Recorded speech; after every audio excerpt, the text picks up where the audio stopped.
الحمد لله رب العالمين والصلاة والسلام على أشرف الأنبياء والمرسلين نبينا محمد وعلى آله وصحبه أجمعين. قال الله تعالى: جاء الحق وزاق الباطل إن الباطل كان زهوقا. برادران اسلام، دینی اور ملی بھائیوں، دوستوں اور ساتھیوں، ایک میسیج گردش کر رہا ہے، بہت ہی زیادہ وائرل ہے کہ ممبئی کے مفتی سلمان اظہری نے نہایت ہی گستاخ رسول نرسنگھانند سرسوتی کو دہلی کے معروف و مشہور رام لیلا میدان میں مباہلے کی دعوت دی ہے. مفتی سلمان اظہری کے مطابق 17 رمضان المبارک 1442 ہجری بمطابق 30 اپریل 2021 کو اگنی پریکشا کی دعوت دی ہے، اور اس کا مطلب یہ ہے کہ میدان میں آگ جلائی جائے گی. اس کے بعد مفتی سلمان اظہری اور نرسنگھانند سرسوتی دونوں آگ میں سے گزریں گے. جو سچا ہوگا وہ محفوظ رہے گا. آگ میں کودنے کی بات کو نرسنگھانند نے قبول کر لی ہے. حقیقت یہ ہے کہ اگنی پریکشا شرعی نقطہ نظر سے درست نہیں ہے. اگرچہ مباہلہ روا ہے، جائز ہے اور درست ہے، اور اس کے معنی بالکل واضح ہیں. مباہلہ کہتے ہیں ان یجتمع القوم اذا اختلفوا فی شیء فیقولوا لعنت اللہ علی الظالم منا. لسان العرب جلد نمبر 11 صفحہ نمبر 71. دو فریق کا ایک دوسرے پر بد دعا کرنا، کہ لوگ جمع ہوں اور کسی مسئلے میں اختلاف ہو تو دونوں کے دونوں کہیں کہ ہم میں سے جو ظالم ہے اس پر اللہ کی لعنت ہے. یہ مباہلہ کہلاتا ہے عربی زبان کے لحاظ سے، اور اس سلسلے میں قرآن کا بھی بیان ہے. سورہ آل عمران آیت نمبر 61 ہے: فمن حاجك فيه من بعد ما جاءك من العلم فقل تعالوا ندعو أبناءنا وأبناءكم ونساءنا ونساءكم وأنفسنا وأنفسكم ثم نبتهل فنجعل لعنة الله على الكاذبين.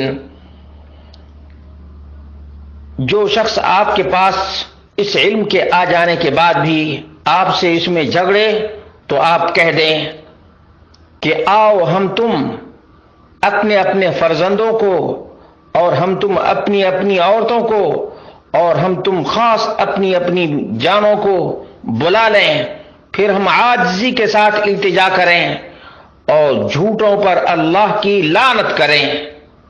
یہ سورہ آل عمران کی آیت ہے جس میں مباحثہ اللہ کی حقیقت بیان کی گئی ہے کہ جب مباحثہ سے کام نہ چلے، جب مناظرہ سے کام نہ چلے، مناقشہ سے کام نہ چلے، اتمام حجت کے باوجود نہ مانے، تو آخری کام مباہلہ ہے، اور وہ یہ ہے کہ دونوں کے دونوں ظالم پر اللہ کی لعنت بھیجیں.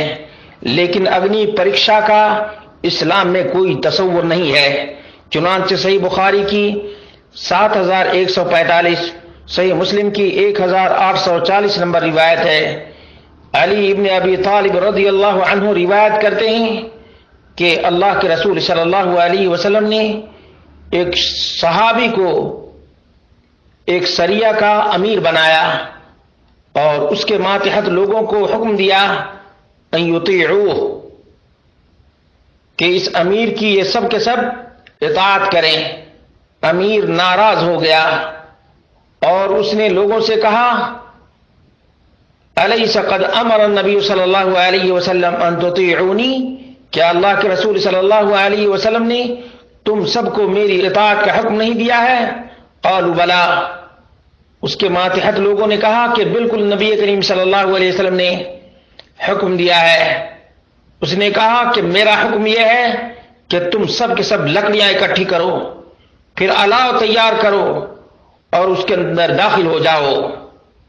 لوگوں نے لکڑیاں اکٹھا کی، آگ جلائی، الاؤ تیار کیا، اور جب اس آگ میں کودنے کا وقت آیا، فقام ينظر بعضهم الى بعض، تو ایک دوسرے کو دیکھنے لگے۔ کسی نے کہا انما تبعنا النبی صلی اللہ علیہ وسلم فرارا من النار افندخلها، ہم تو نبی کریم صلی اللہ علیہ وسلم کی اتباع اور پیروی اس لیے کیے تھے کہ آگ سے بچ جائیں، تو ہم آگ میں خود کیسے داخل ہو سکتے ہیں؟ ہم آگ میں بالکل نہیں داخل ہوں گے۔